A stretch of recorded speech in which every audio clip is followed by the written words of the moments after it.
Hari ini kita akan ngebahas tentang satu hal yang biasa bikin dilema dalam persalinan, yaitu induksi persalinan. Mau induksi apa enggak gitu ya. Nah, orang yang diinduksi juga kadang-kadang nggak ngerti induksi itu apa, kenapa harus diinduksi segala macam. Nah, sekarang di channel Rahasia Mamang-Mamang ini akan mengasih tahu supaya ibu gampang ngerti dan supaya tidak bingung gitu ya.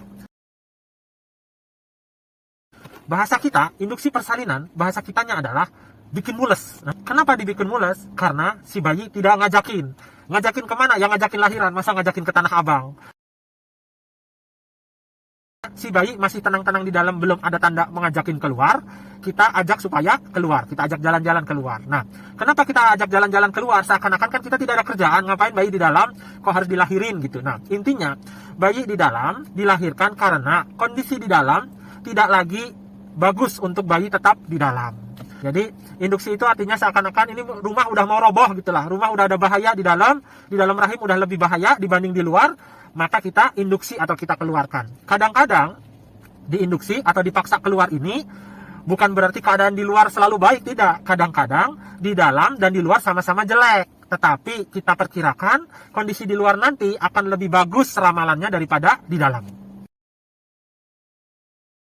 Contoh-contoh kasus kenapa kok harus diinduksi, misalnya satu, bayinya sudah ketuaan di dalam. Di dalam, bayi itu lama-lama akan lebih tua. Bayi itu akan lama-lama akan kekurangan nafas dari ari-ari dan akhirnya berak di dalam. Nah, apabila dokternya memperkirakan itu akan segera terjadi, mumpung masih bagus, sebaiknya dilahirin. Itu contoh kasusnya. Contoh kasus lain, ketubannya pecah. Ketubannya pecah, tapi belum ada tanda-tanda untuk dia mau keluar. Mestinya kan ketuban pecah itu terjadi pada saat bayi sudah mau keluar. Pembukaannya gede, mulesnya udah sering, baru itu ketuban pecah. Kadang-kadang mecahinnya juga susah loh, pakai alat yang tajam, pakai jari itu setengah mati. Nah, ini kok belum mules, belum apa, kok ketuban pecah duluan. Yang dikhawatirkan di dalam keburu ada infeksi, karena ketuban itu paling pentingnya adalah mencegah infeksi dari lubang vagina. Jadi kalau ketuban itu pecah dalam 1 atau 2 hari biasanya bayi busuk di dalam. Ada tanda-tanda namanya infeksi di dalam rahim. Nah, sebelum itu terjadi sebaiknya dilahirin. Itu contoh kasus lain. Contoh kasus lain lagi, keadaan bayinya sebenarnya di dalam itu biasanya bagus-bagus aja, nggak ada masalah. Tapi diperkirakan kok ini udah agak gede gitu loh. Jadi kalau ditunggu lagi, maka seakan-akan menunggu sesuatu yang malah membahayakan. Misalnya nih, mungkin minggunya belum mentok, minggu 40, 41 minggu tuh belum mentok. Tapi bayangin, berat bayinya di minggu sebelumnya sudah misalnya 3 kilo 5 on. Nah, kalau misalnya ditunggu 1 minggu kan nambah tuh 2 on setengah, 2 on setengah. Lama-lama kalau ditunggu bisa nambah 5 on dalam 2 minggu. Jadi biasanya kalau memang syarat-syarat untuk dilakukan induksinya udah pas, maka sebaiknya diinduksi. Intinya, diinduksi itu apabila kita rasa lebih baik ini bayi keluar daripada di dalam. Jadi ada untung ruginya. Nah, untung ruginya ini memang harus dibicarakan sama dokter atau bu bidan, gitu ya. Nah, sekarang yang cocok tuh gini loh, Bu. Rahim itu di dalam, bentuknya itu seperti buah apokat yang kebalik tapi besar, gitu ya. Itu bentuknya seperti itu. Nah, di mulutnya apokat itu namanya mulut rahim. Yang bagus adalah, ibu lihat deh, namanya apokat itu, ibu bayangin, ada apokat yang belum matang, ada apokat yang sudah matang. Beda nggak? Beda banget. Apokat yang belum matang itu keras dagingnya. Apokat yang sudah matang, dagingnya lebih empuk. Rahim juga gitu. Rahim yang sudah matang, itu rahimnya lebih empuk. Terutama bagian yang bawah ini. Namanya bagian mulut rahim. Bayangkan, kalau rahimnya itu belum matang, rahimnya itu masih keras, lalu dikasih mules, ibunya cuma kelojotan sakit. Sedangkan mulut rahimnya yang di bawah itu masih kaku. Coba bayangin, dibikin mules seharian, akhirnya tetap aja tidak lahir. Karena apa? Karena dia belum matang. Jadi sebelum diinduksi, biasanya dokter atau bu bidan akan menilai. Menilainya gimana? Ini rahimnya dan mulut rahimnya sudah matang atau belum? Kalau dia belum matang, biasanya dikasih tahu sama ibunya, Bu, ini bisa saja diinduksi, tapi kemungkinan untuk berhasil dibandingkan gagal untuk lahiran itu lebih banyak gagalnya. Karena apa? Karena dia belum matang. Nomor 2, induksi itu sebaiknya pada yang jalan lahirnya sudah lebar. Artinya apa? Induksi paling susah memang induksi pada anak pertama. Karena tulang-tulang panggulnya itu masih kaku. Ini panggul anak pertama, ini panggul yang sudah pernah lahiran. Jadi bedanya bermakna bagi si bayi. Apa gunanya kalau misalnya diinduksi, tetapi kita nilai panggulnya sempit? Jadi induksi yang bagus adalah pada yang sudah pernah lahiran. Yang anak pertama bisa atau enggak? Ya bisa-bisa saja, tetapi memang mesti lebih sabar dan mesti harus dipantau. Kadang-kadang berhasil, kadang-kadang tidak. Induksi yang bagus itu harus dalam pemantauan. Kenapa begitu? Karena kan itu induksi itu kan lama ya, kita akan kasih beban buat bayinya, dimulesin gitu biar dia turun panggul. Nah, untuk induksi ini maka si bayi harus dipastikan dulu layak untuk diinduksi. Jangan bayinya dalam keadaan misalnya bayinya nggak begitu bagus, kita paksa untuk induksi. Misalnya bayinya sudah lemah, bayinya sudah lewat waktu, bayinya ada tanda-tanda kekurangan oksigen, nah ini nggak pantas diinduksi, gitu ya. Untuk induksi ini, untuk mulesan ini ada pakai infusan. Infusan itu dikasih obat untuk bikin mules, dinaikin. Pertama-tama dosisnya biasanya enaknya pakai obat yang mules ini diukur. Oh, dengan tetesan, misalnya 8 tetes per menit. Oh, ibunya udah mules cukup segini, ya udah. Karena apa? Kalau dia terlalu kencang, maka ibunya akan kesakitan dan bayinya akan mengalami beban berlebihan. Oleh karena itu, induksi yang paling bagus itu istilahnya menyesuaikan. Kita kan mau ngatur biar ada mulesnya. Nah, mulesnya itu dibikin seperti mules persalinan. Tapi tiap orang responnya beda-beda. Makanya itu namanya disesuaikan. Pertama dengan dosis kecil dulu. Oh, dosis kecil diukur. Diukur apakah mulesnya sesuai yang kita mau atau tidak. Tapi kalau misalnya dimulesin dengan segini belum jadi, dinaikin lagi sampai tercapai. Setelah tercapai, maka dipertahankan. Nah, selama dinaikin ini, bayi biasanya direkam jantungnya supaya kita ngepasin antara bebannya dari mules sama bayinya KO apa enggak, gitu ya. Nah, itu cara nomor 1. Ada cara nomor 2. Cara nomor 2 itu biasanya pakai bubuk, pakai obat yang dimasukin ke vagina.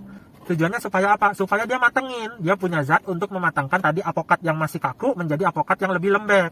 Cuman ini obat memang agak bahaya. Karena apa? Beda sama yang tetesan tadi. Yang tetesan tadi itu, kalau ibunya rasanya kelojotan, kekencangan, kesakitan, atau bayinya jadi jelek, bisa sewaktu-waktu kita stop. Mulesnya jadi berkurang atau hilang. Itu lebih aman. Nah, kalau yang pakai bubuk ini, hati-hati loh. Itu memang harus sangat hati-hati. Karena apa? Begitu obatnya yang masuk lewat vagina, yang diencerin jadi bubuk, ketika dia sudah masuk, diserap di badan. Ketika itu terlalu kencang, ibunya terlalu sakit, atau kadang-kadang rahimnya bisa jadi robek, kalau pernah ada, misalnya ada luka atau apa, itu bisa robek saking kencangnya. Karena dia emang obatnya obat kuat untuk matengin dari rahim mentah, jadi rahim yang mateng. Nah, begitu itu udah keserap ke badan, nggak ada obat antinya. Itu susah. Makanya pemberian obat yang dari vagina itu ya, yang masuk lewat vagina, itu biasanya hanya di rumah sakit yang agak ada observasinya banyak. Misalnya rumah sakit pendidikan. Karena itu kan orang-orang yang lagi magang istilahnya ngeliatin, nyatet benar-benar. Nah, kalau di rumah sakit biasa, di induksi kayak gitu tuh bahaya, Bu. Tiba-tiba ada sesuatu tuh nggak ketahuan, dan itu biasanya bayinya akan jelek. Dan ingat, kalau pada yang bekas sesar, itu nggak bisa diinduksi. Bisa sih, tapi di rumah sakit pendidikan dosisnya tuh kecil banget, karena induksi itu rata-rata nggak keukur kayak seperti yang dikasih Allah. Yang dikasih Allah itu hebat sekali, bertahap mulesnya. Kalau induksi itu hitungannya manusia, kadang-kadang ngaco. Jadi kalau terlalu kencang, aduh, bekas sesar bisa robek di dalam. Jadi induksi itu biasanya nggak dilakukan pada orang dengan riwayat sesar.